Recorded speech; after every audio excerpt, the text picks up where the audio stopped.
പുറത്തു പോവേണ്ട കുറേ അവസരങ്ങൾ കിട്ടുന്ന ഒരു സമയം കൂടിയാണ് വേനൽക്കാലം.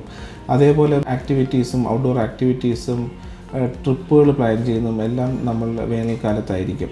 പക്ഷേ അതീവ ജാഗ്രതയോടെ ഇരിക്കേണ്ട ഒരു സമയം കൂടിയാണ് വേനൽക്കാലം. ഡീഹൈഡ്രേഷൻ, സൺസ്ട്രോക്ക്, സൺബേൺസ് മുതലായിട്ടുള്ള കോംപ്ലിക്കേഷൻസ് വരുന്നൊരു സമയം കൂടിയാണ് വേനൽക്കാലം. അപ്പോൾ നാം നമ്മുടെ കുഞ്ഞുങ്ങളെ ഇതിൽ നിന്നെല്ലാം പ്രിവെൻറ്റ് ചെയ്യേണ്ട വലിയ അത്യാവശ്യം ഉണ്ട്. കഴിയുന്നതും പുറത്ത് പോകാതിരിക്കുന്നതാണ് നമ്മൾ ആദ്യം ചെയ്യേണ്ടത്. പകൽ സമയത്ത് രാവിലെ 10 തൊട്ട് വൈകുന്നേരം 4 മണി വരെയുള്ള ഔട്ട്ഡോർ ആക്ടിവിറ്റീസ് കഴിയുന്നതും പ്ലാൻ ചെയ്യാതിരിക്കുന്നതായിരിക്കും നല്ലത്.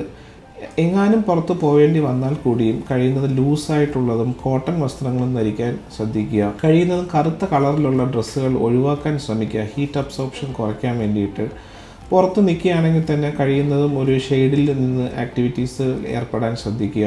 സൂര്യൻ്റെ ഡയറക്റ്റ് എക്സ്പോഷർ കുറയ്ക്കാൻ വേണ്ടിയിട്ട് അംബ്രല്ല പോലുള്ള ഉപകരണങ്ങൾ നമുക്ക് ഉപയോഗിക്കാവുന്നതാണ്.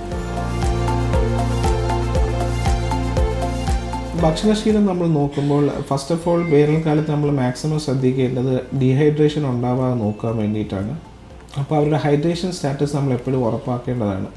കഴിയുന്നതും നമ്മൾ പോകുന്നിടത്തെല്ലാം വെള്ളം കൊണ്ടുപോകുകയും കൂടെ സിപ്പ് ബൈ സിപ്പായിട്ട് വെള്ളം കുടിച്ചുകൊണ്ടിരിക്കുകയും നമുക്ക് അവരുടെ ഹൈഡ്രേഷൻ സ്റ്റാറ്റസ് ഉറപ്പുവരുത്താൻ നമുക്ക് സഹായിക്കും. കുറേ അസുഖങ്ങളുടെ കാലം കൂടിയാണ് വേനൽക്കാലം. വോമിറ്റിങ്, ഡയറിയ, ഫുഡ് കണ്ടാമിനേഷൻ മൂലം ഉണ്ടാകുന്നുള്ള അസുഖങ്ങളുടെ ഒരു കാലം കൂടിയാണ് വേനൽക്കാലം. അതുകൊണ്ട് നമ്മുടെ ഫുഡ് ഹൈജീനും കുടിക്കുന്ന വെള്ളത്തിൻ്റെ ശുദ്ധതയും നാം ഉറപ്പുവരുത്തേണ്ടതാണ്. പുറത്തോട്ട് ഇറങ്ങേണ്ടി വന്നാൽ കൂടി നമുക്കൊരു സൺസ്ക്രീൻ ഉപയോഗിക്കാവുന്നതാണ്. SPF 30ക്ക് മുകളിലുള്ള സൺസ്ക്രീനുകൾ കഴിയുന്നതും യൂസ് ചെയ്താൽ ഒരു പരിധിവരെ നമുക്ക് സൂര്യാഘാതം പ്രിവെൻറ്റ് ചെയ്യാനൊക്കും. അതിൻ്റെ ഒരു ഫ്രീക്വൻസി കൂടെ ഒന്ന് മാക്സിമം ടൈം പുറത്ത് നിൽക്കുകയാണെന്നുണ്ടെങ്കിൽ ഒരു 2 to 4 hours എങ്കിലും നമ്മൾ റീഅപ്ലൈ ചെയ്തുകൊണ്ടിരിക്കേണ്ടതാണ്.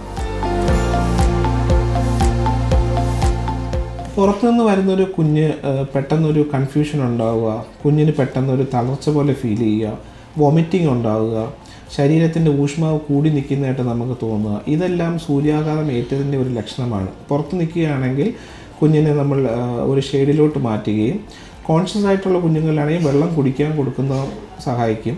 ഒപ്പം ശരീരത്തിൻ്റെ ഊഷ്മാവ് കുറയ്ക്കാൻ വേണ്ടിയിട്ട് നമ്മളൊരു തണുത്ത വെള്ളം ഉപയോഗിച്ച് ബോഡി കംപ്ലീറ്റ് തണുപ്പിക്കേണ്ടതുമാണ്.